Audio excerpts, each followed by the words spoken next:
semua tokoh di Alkitab dari Yusuf, dia dijanjiin dapat visi.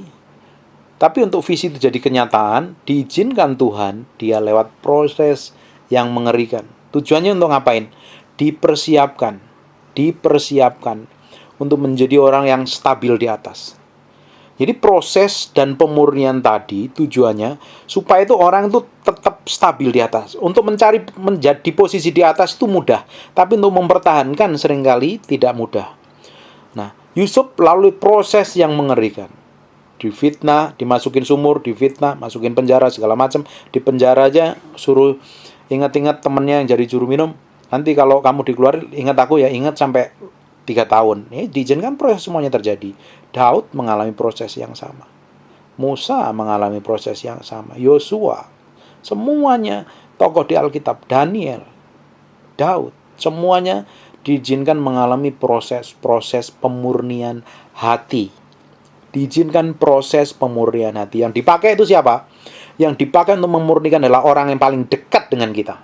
Bisa siapa itu? Orang yang paling kita cintai. Bisa siapa? Suami, istri, anak, pembantu, sopir, karyawan, bos. Semuanya orang yang dekat dengan kita, yang sering bersinggungan dengan kita, itu dipakai Tuhan untuk memurnikan hati kita. Nah, kalau kita ini salah bereaksi, ketika kita diproses dan dimurnikan itu salah bereaksi, Tuhan akan ulang sampai kita lulus proses itu. Seperti ketika seseorang itu ujian nggak lulus, dia akan kena remedial, kena ada ulangan.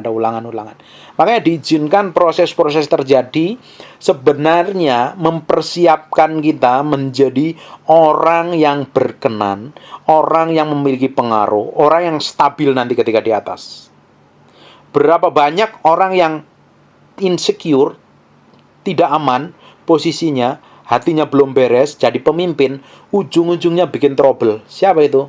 Saul adalah pemimpin yang paling insecure, tidak nyaman, hatinya belum diproses Tuhan. Dia pemimpin dadakan, tanpa proses, langsung diangkat jadi raja, dan ujungnya apa? Mengecewakan Tuhan. Ujungnya ngapain? Ditolak Tuhan. Makanya Tuhan izinkan hal-hal yang terjadi dalam hidup kita ini sebenarnya untuk memproses dan memurnikan kita, untuk persiapan masa depan kita yang lebih powerful lagi, lebih punya pengaruh yang lebih besar lagi, lebih pengaruh yang berotoritas lagi. Tujuannya ngapain? Nama Tuhan dipermuliakan melalui hidup kita. Kita memiliki dampak yang besar, kita memiliki pengaruh yang besar, dan tentunya nama Tuhan yang dipermuliakan. Amin. God bless you.